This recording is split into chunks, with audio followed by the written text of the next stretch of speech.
ចាប់ពីថ្ងៃនោះមកគេឧស្សាហ៍មកលេងគាត់ជាងមុនហើយតែងតែយកនំចំណីមកជាហូរហែដូចជានំធ្វើពីអង្ករនំល្ពៅចំហុយនិងនំដំឡូង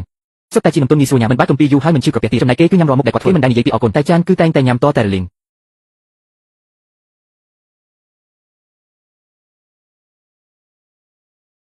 អ្នកមីងលូទឹកស្ទះហើយឬមែនហើយផ្ទះចាស់ក៏បែបនេះឯងឲ្យតែផ្លាស់ប្ដូររដូវគឺធំក្លិនស្អុយណាស់ប្រើថ្នាំអីក៏មិនសូវបានផលដែរនេះគេហៅថាគ្រាប់បំបត្តិក្លិនលូគ្រាន់តែបោះវាចូលក្នុងរលូអង្ទឹកឬបង្គន់ជាការស្រេចទឹកគឺវាលីហើយពេលរលីអស់វានឹងបង្កើតជាស្រទាប់ការពារក្លិននៅក្នុងទូយោក្លិនស្អុយខ្លាំងក្នុងផ្ទះបាយក្លិននំក្នុងបន្ទប់ទឹកនិងក្លិនឆ្អាបចេញពីរលូប្រើតែមួយគ្រាប់គឺបំបត្តិបានទាំងអស់ដាក់វាទៅគឺបាត់ក្លិនតែម្ដងត្រជាក់ស្រួលណាស់មើលចុះងាយបែបនេះឯងមិនបាច់ដុសមិនបាច់ចាក់សារធាតុគីមីអ្វីឡើយគ្រាន់តែបោះចូលរលូគឺចប់វាលីខ្លួនឯងនឹងបំបត្តិក្លិនដោយខ្លួនឯងបាត់ទឹកភ្លាមបញ្ចេញសារធាតុបំបត្តិក្លិនជួយបំបែកកាកសំណល់ស្អុយជាប់ទូយោគឺកម្ចាត់ក្លិនស្អុយដល់ឫសគល់តែម្ដងមិនមែនយកក្លិនក្រអូបមកគ្រប់ពីលើមួយគ្រាប់ប្រើបានកន្លះខែណោះហើយតម្លៃត្រឹមតែ9.9មួយប្រអប់នេះប្រើបានពេញមួយឆ្នាំសម្រាប់លូគ្រប់កន្លែងក្នុងផ្ទះសុទ្ធតែអាចប្រើបានក្លិនស្អុយលេខទឹកផ្ទះបាយក្លិនឆ្អាបលូបន្ទប់ទឹកក្លិននំស្អុយជុំវិញបង្គន់ឬក្លិនផ្អូមចេញពីលូយកផ្ទះមួយគ្រាប់គឺដោះស្រាយបានទាំងអស់ទូផ្ទះចាស់ឬទើបធ្វើថ្មីឲ្យតែលូមានក្លិនស្អុយគ្រាន់តែបោះចូលមួយគ្រាប់ទៅបានហើយមិនបាច់ជួជាងមកឆ្កេះមិនបាច់ទិញសាប៊ូមកទុកនាំចង្អៀតត្រឹមតែមួយប្រអប់នេះគឺប្រើបានគ្រប់រលូ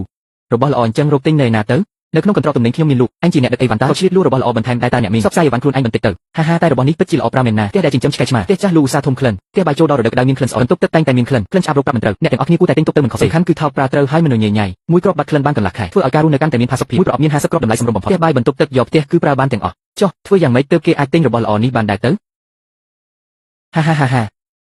បើផ្ទះបាយមានក្លិនខ្លាញ់ស្អុយបន្ទប់ទឹកមានក្លិននោមក្លិនឆ្អាបភីចេញពីរលូគុំរំលងរបស់ល្អមួយនេះឲ្យសោះឥឡូវជារដូវផ្លាស់ប្ដូរអាកាសធាតុផងលោកគឺងាយនឹងធំក្លិនស្អុយណាស់លោកយាយលោកតាពូមីងដែលចង់សាក់លបងបងប្អូនទាំងអស់គ្នាមិត្តភ័ក្តិដែលចង់ទិញអាចចូលទៅក្នុងប្រវត្តិរូបខ្ញុំរួចជិះទិញផ្ទាល់បានយើងត្រូវរស់នៅឲ្យស្រួលខ្លួនបន្តិចទិញតែមួយប្រអប់ប្រើបានស្រស់ស្រាយពេញមួយឆ្នាំកាត់ហើយកុំឲ្យរំលងណាខ្ញុំនិយាយតាមត្រង់ចុះផ្ទះចាស់អាចជួសជុលបានតែពេលមកដល់ផ្ទះបើកទ្វារភ្លាមគឺមិនត្រូវឲ្យមានក្លិនស្អុយនោះទេយើងត្រូវរស់នៅដោយផាសុកភាពទិញយកទៅសាក់ទៅមួយប្រអប់ប្រើបានស្រស់ស្រាយពេញមួយឆ្នាំកុំឲ្យឱកាសល្អនេះកន្លងផុតណាអញ្ចឹងមីងជួយទិញប៉ុន្មានប្រអប់ទៅចុះហាហាហាហាតាកញ្ចាស់ឲ្យគេពិតជាដូចឯងណាចេះរៀបចំផ្ទះមួយនេះ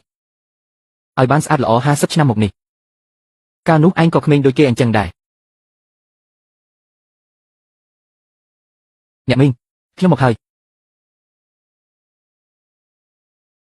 ឡើងមកទៅមន្ទីរពេទ្យអត់ទេមិនបាច់ទេគ្រាន់តែផ្ដាសាយបន្តិចតាអ្នកមីងឡើងមកអូហូកូនប្រុសអ្នកមីងក៏ញញណាស់ទេមិនបានប្រកែកទេចំណែកគាត់